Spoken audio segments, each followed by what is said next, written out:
Hello friends, কেমন আছেন আপনারা সবাই? আশা করি আপনারা সকলেই ভালো আছেন।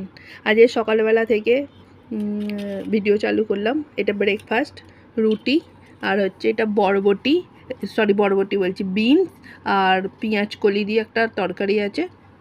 এই দিয়ে সকালবেলার ব্রেকফাস্ট চালু করছি, খাই। দুপুরের রান্না চলছে, ভাত হচ্ছে, দুটো তরকারি হয়ে গেছে। আর এইটা তিলটাকে একটু বেটে আর একটু ভাজা ভাজা করবো তিলটা।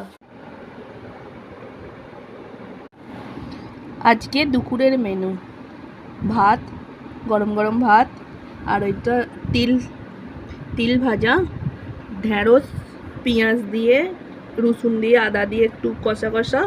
আর এটা সকালের যে সবজিটা ছিল ওইটা বরবটি বিনস আর পেঁয়াজ শাক দিয়ে একটা আলুর তরকারি। আর এটা হচ্ছে মুসুরি ডাল পেঁয়াজ দিয়ে আর হচ্ছে কাঁচা লঙ্কা দিয়ে, আর 1 গ্লাস জল। এই হচ্ছে আজকে দুপুরের খাবার। কেমন হয়েছে বলবেন আপনারা। ভালো লাগলে প্লিজ একটা সাবস্ক্রাইব করে আমার পাশে থাকবেন। Tata, bye bye.